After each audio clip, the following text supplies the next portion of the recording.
ઉપલેટામાં ઉમિયા માતાજીના મંદિરે જૂનાગઢથી શિસ્સર જતા યાત્રિકોનું ઉપલેટામાં ભવ્ય સ્વાગત કરાયું હતું। જૂનાગઢથી દર વર્ષે કડવા પટેલ સમાજ દ્વારા આયોજિત જૂનાગઢથી શિસ્સર ઉમિયા માતાજીના મંદિર સુધી ભવ્ય યાત્રાનું આયોજન કરવામાં આવ્યું છે। 15 વર્ષથી લગાતાર દર વર્ષે પદયાત્રા જૂનાગઢથી નીકળી ચીખલિયા, મોટી મારડ સહિતના ગામડાઓમાં ફરી દરેક ગામમાં કડવા પાટીદાર સમાજ દ્વારા ભવ્ય સ્વાગત તેમજ આરતી, પૂજા સહિતના કાર્યક્રમો યોજવામાં આવે છે। પદયાત્રાની અંદર અંદાજે 500 જેટલા લોકો જોડાયા હતા। દર વર્ષના આયોજન પ્રમાણે જૂનાગઢથી શરૂ થતી આ પદયાત્રા ગામડાઓમાંથી ફરી આજે ઉપલેટા મુકામે આવી પહોંચતા ઉપલેટાના કડવા પટેલ સમાજ દ્વારા તેમનું ભવ્ય સ્વાગત સન્માન કરવામાં આવ્યું હતું। તેમજ યાત્રાનું રાત્રિ રોકાણ જમણવાર ઉપલેટા કડવા પટેલ સમાજ ખાતે કરવામાં આવ્યું છે। ત્યારે બહોળી સંખ્યામાં પટેલ સમાજના બાળકો, વડીલો, યુવાનો સહિતના જોડાયા હતા। જે કેસ ગુજરાતી સાથે અર્શી આહિર, ઉપલેટા। મારું નામ નિલેશ આરદેસણા।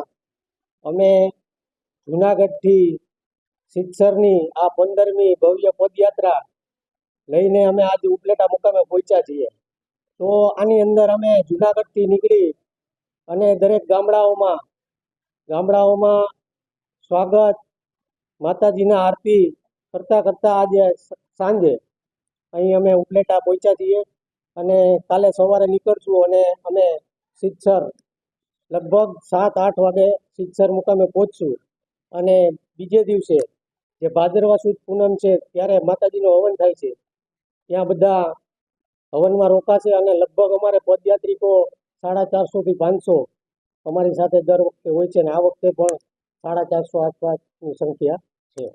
હું દિનેશભાઈ મગનભાઈ ઝાલાવાડિયા, કડવા પટેલ સમાજના પ્રમુખશ્રી તરીકે આ અમારી જૂનાગઢથી શિસ્સરની પદયાત્રા છે। માં ઉમિયા માતાજી અને ખોડલ માના 15 વર્ષથી આ પદયાત્રા અમે રેગ્યુલર ચાલુ રાખીએ છીએ।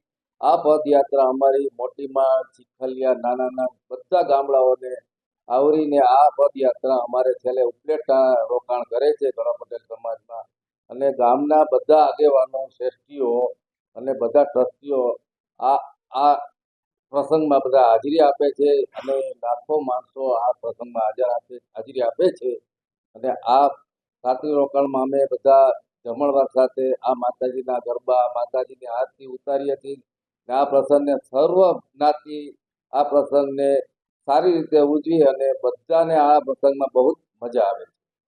જય માતાજી। હું કરડાણી શ્રદ્ધાબેન, શ્રી ઉમા મહિલા સંગઠન સમિતિ ઉપલેટા। હવે ખાસ માતાજી ભાદરવી પૂનમના દિવસે શિસ્સર મુકામે અમે વાતે ગાતે બધા જઈએ છીએ। તો જે જૂનાગઢથી પદયાત્રીઓ આવે છે તો લગભગ છેલ્લા 15 વર્ષથી વાજતે ગાતે બધા જ પદયાત્રીઓ આવે છે અને રસ્તામાં જેટલા સ્ટોપ આવે છે ત્યાં એટલા દાતાશ્રીઓ તરફથી અને બહેનો તરફથી, ભાઈઓ તરફથી ખૂબ જ એનું સ્વાગત અને સન્માન કરવામાં આવે છે। દર વર્ષની જેમ અમારે અહીંયા ઉપલેટામાં પણ એમ કહીએ કે સર્વજ્ઞાતિય બધી જ જ્ઞાતિના ભાઈઓ અને બહેનો આ જગત જનની માં ઉમિયા જ્યારે સાક્ષાત પધારતી હોય અને ભાદરવી સુદ પૂનમના દિવસે અમે જ્યારે આટલું હર્ષોલ્લાસ સાથે ત્યાં અમારું વાજતે ગાતે અમે માતાજીના વધામણા કરતા હોઈએ છીએ તો અમારો ઉત્સાહ અને ઉલ્લાસ ખાલી ઉપલેટાની જનતા જ નહીં પણ આજુબાજુના તમે ગ્રામ્ય વિસ્તારના જુઓ તો ભાઈઓ અને બહેનો અને નાના ભૂલકાઓ પણ આ આરતીમાં વાતે ગાતે માતાજીનું અને પદયાત્રીઓનું સ્વાગત કરે છે। અમને અનેરો આનંદ આવે છે અને ખાસ તો અમે આ અમારા ભાદરવી સુદ પૂનમના દિવસની રાહ જ જોતા હોઈએ છીએ કે માતાજી ક્યારે અમારે આંગણે પધારે અને રાત્રિ રોકાણ અમારે અહીંયા ઉપલેટા કડવા પટેલ સમાજમાં કરવામાં આવે છે અને અહીંના અમારા પ્રમુખશ્રી, તમામ કારોબારી સભ્યશ્રીઓ, તમામ હોદ્દેદારશ્રીઓ અને પ્લસ અમારા સમાજના આગેવાનશ્રીઓ અને સર્વજ્ઞાતિય તમામ આગેવાનો, ભાઈઓ બહેનોનો ખૂબ જ સાથ સહકાર અને સપોર્ટ મળે છે। બસ માતાજીની અસીમ કૃપા અમારા ઉપર આવી જ રીતે વરસતી રહે અને આવા કાર્યો અમે સત્કાર્યો કરતા રહીએ। જય માતાજી।